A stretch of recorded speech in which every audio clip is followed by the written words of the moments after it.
in pretty quick. Yes, it'll put a dent in your credit card that you'll never recover from.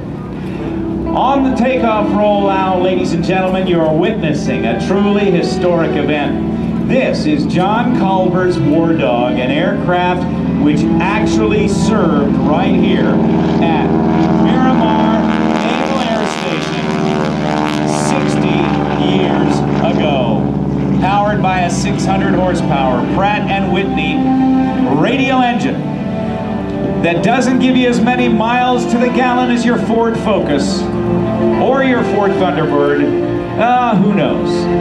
But I tell you, it is a ride that really was experienced by over 300,000 Allied pilots as they earned their wings in World War II. John Collver, a pilot who began his aviation career at the age of 13. He rode a bike to the airport to take his lessons. At the age of 16, even before he had a driver's license, John soloed 5 different types of airplanes. John's career has spanned 38 years, logging more than 14,500 hours in the cockpit of 50 different types of airplanes, including the Goodyear blimp Columbia, and if you remember the television show Airwolf, the Airwolf helicopter.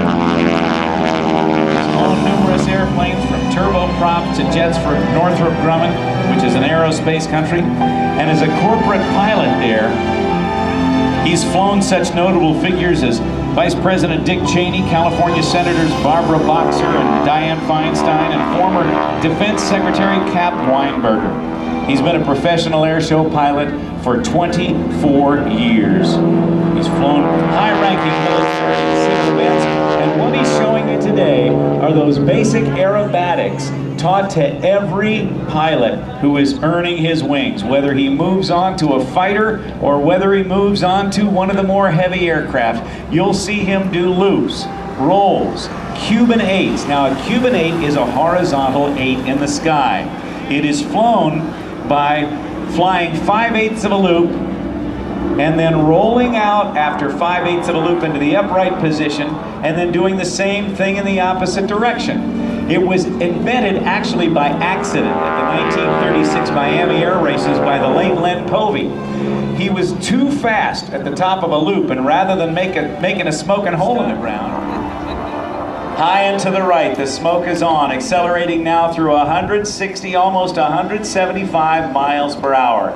The 600 horsepower, almost 3-ton airplane of John Collver, the pilot maker, the SNJ, as he goes beautifully up over the top and does a beautiful roundhouse loop.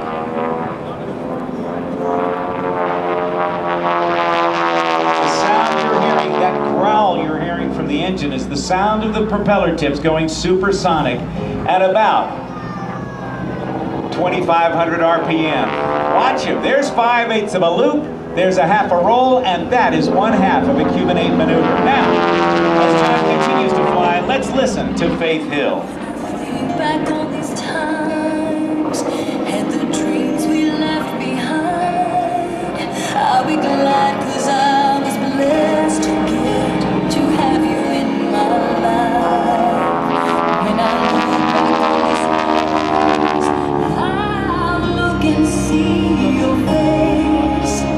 You were right there for me.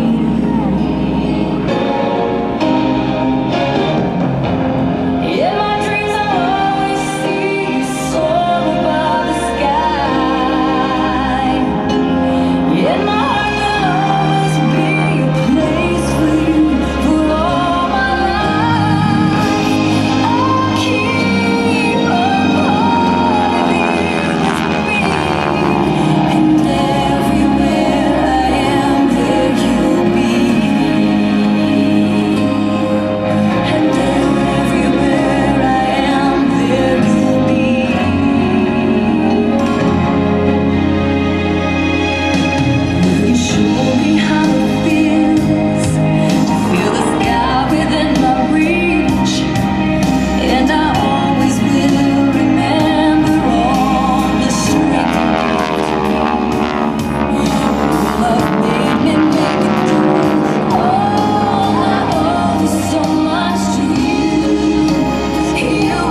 T-6 claimed 1 kill, a MiG-15 fighter.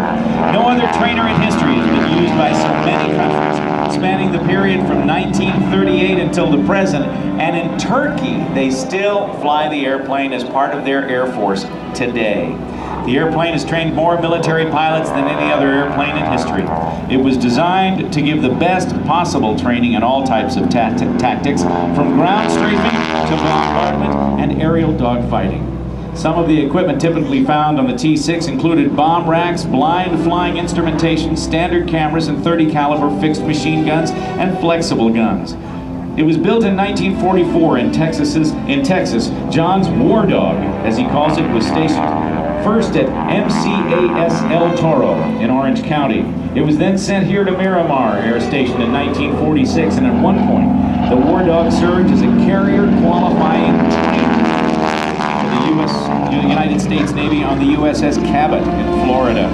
The paint that you see on the War Dog today is a replica of the same paint scheme that she wore in the early days, serving both at the El Toro and Marine bases. The green stripes on her wings indicates that she was an instrument trainer. Interestingly, Walt Disney designed the logo, Ferdinand the Bull, for Marine Corps Air Station El Toro. And in his honor, all the aircraft based at El Toro carry WD on their tails for Walt Disney. The plane was retired from the United States Armed Forces in the 1950s, and then she served as part of the Japanese Self-Defense Force until 1964. Well, the wheels are down, ladies and gentlemen, and I hope you'll give a nice round of applause to John Collver as he flies his War Dog into approach to land here on runway 24 at Miramar.